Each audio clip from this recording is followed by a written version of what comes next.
Okay, so good morning students. So this semester in Income Tax 2, we will have to study the three heads of income, that is income from business or profession, income from capital gains and income from other sources.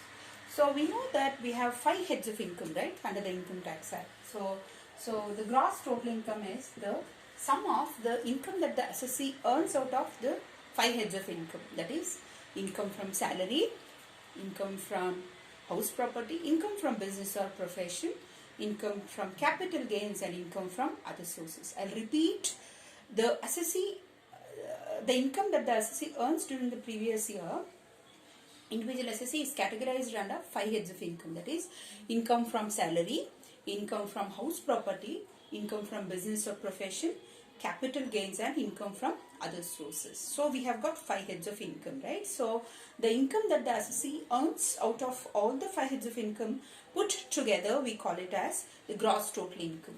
Okay, so out of the gross total income, we make the deductions under section 80C to 80U.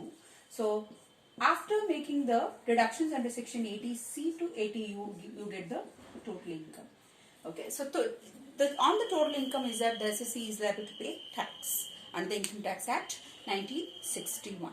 So coming down to the heads of income that we need to study here, as I told, you have studied the income from salary and income from house property in the last semester. So you will be studying the other three leftover heads of income in the present semester, that is sixth semester. To start with, we will have to study the third head of income, that is income from business or profession. So we know that, so you have heard about the word business, right? So the income, the profits or the gains that the assessee earns from business or profession during the previous year will be studied here, is it not? So here, now let us see what is the concept of business or profession. So the concept of business or profession is something that you need to understand theoretically. So business means any trade, commerce or manufacturing activity or adventure which is in the nature of trade, commerce or manufacture. Now what do you understand by trade? Trading activity is nothing but the buying and selling of goods, is it not? So a businessman does buy the goods and he sell it off, is it not? The difference, price differential that he has in selling the goods and buying the goods is what matters to him and is considered as the profits. Now coming down to the concept of business, the business includes trade, right, commerce or manufacturing activities. Now what do you mean by trade? Trade is simply buying the goods and selling it off. So the assessee, that is a businessman, makes the profits out of the price differentials that he has in buying the goods and the selling of the goods, right? So coming down to the manufacturing activity, so commerce, okay, second one is commerce. Commerce is nothing but trading activities and all the activities which supplement the process of trading activities called as commerce. So finally we have manufacturing activities. So in case of manufacturing activity, the businessman buys the raw materials, converts it into finished products and he sells it off.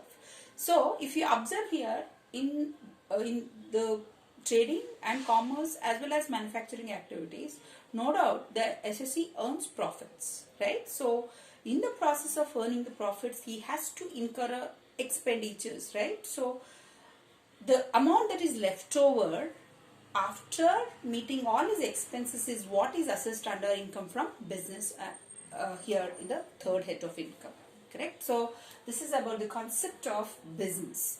Now coming down to the profession. So you could have visited professionals, right? You could have visited a doctor, you could have visited a chartered accountant, a lawyer, is it not? If you observe all these people, they actually pursue an occupation where they use their intellectual skill that they have acquired, okay, and they even have the technical expertise in a particular field. If you go to a doctor, they are expertise in the field of medicine.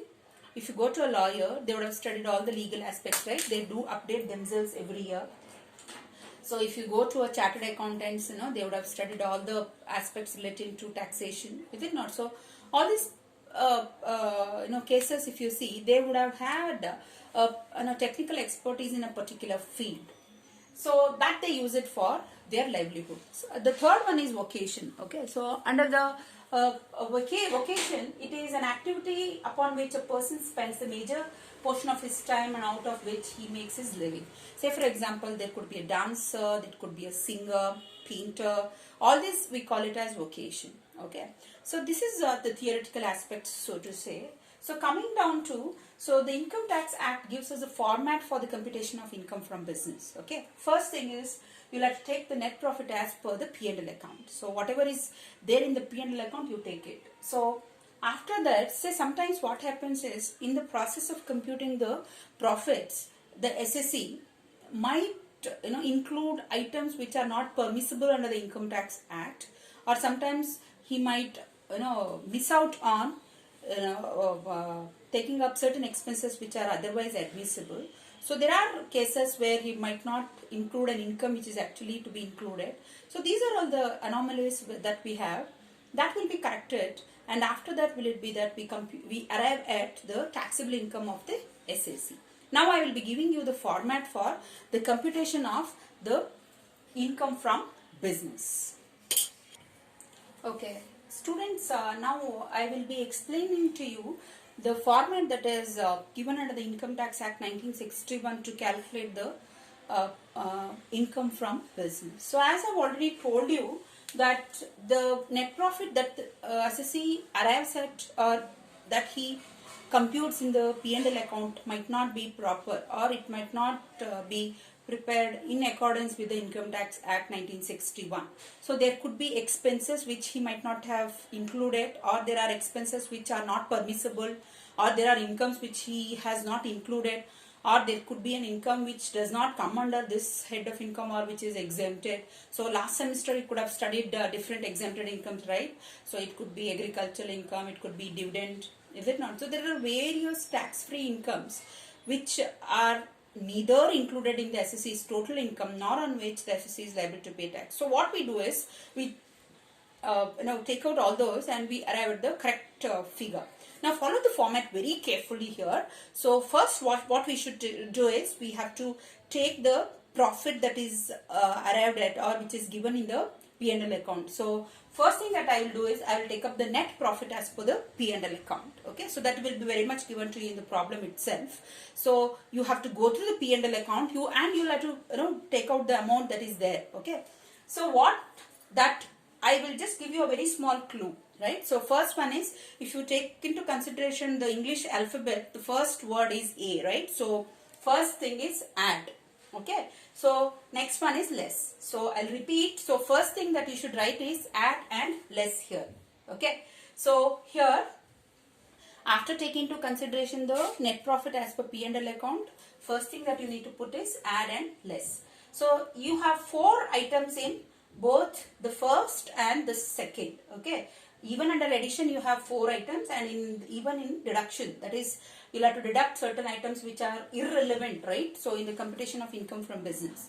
So first one is inadmissible expenses. So there are expenses which the assessee could have included in the P&L account which are not permissible, or which does not come under the purview of business under the Income Tax Act. That should be added up. So next one is business income not credited to P&L account. So certain incomes which are a part of the business which the assessee does not include in the P&L account. So when he does that, his profit figures will be less, right? So I have to include that. First is you will have to take the overvaluation of opening stock. If you see here, there is a coincidence. O and O are a coincidence. Overvaluation of opening stock. This you can remember.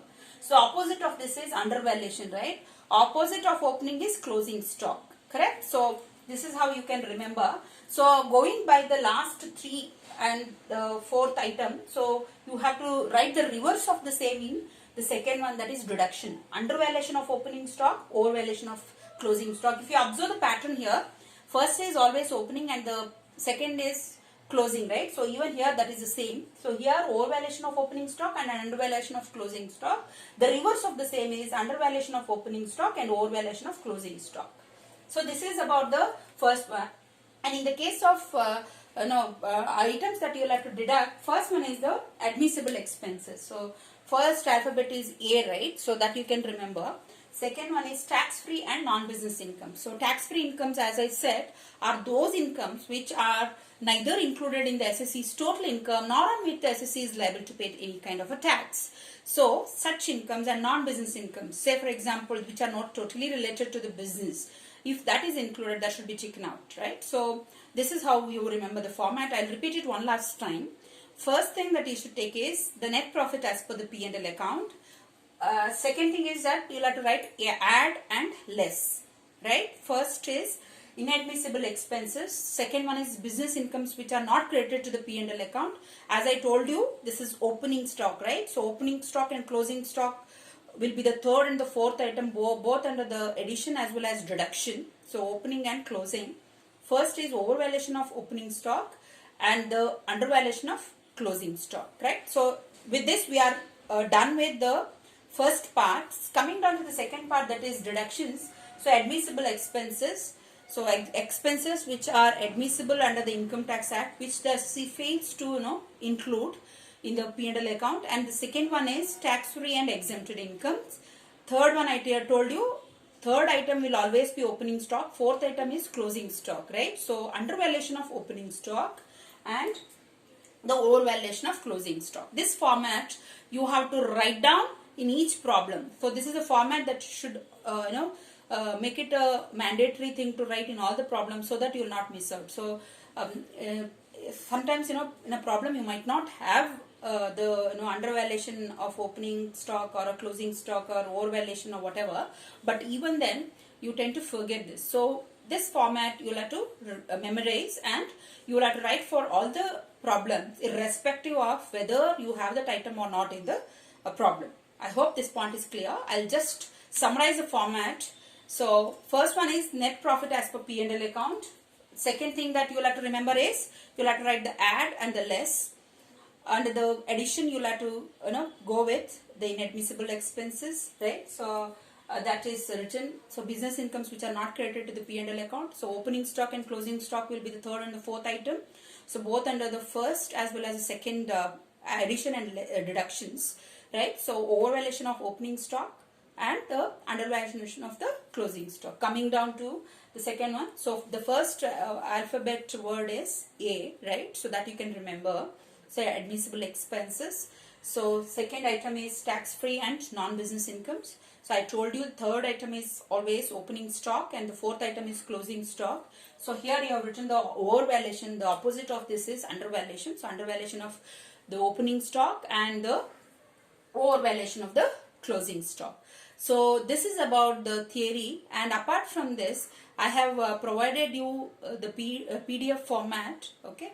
So you can as well make a note of it. So this is about the theoretical aspect. So each of these, okay, so inadmissible expenses, business incomes not credited to P&L account, and admissible expense, tax-free and non-business income, so that you will have to study. So what I will do is I will take up the problems and explain to you. So the next class, I will be able to explain to you all that. So with that, you'll be able to solve the problems.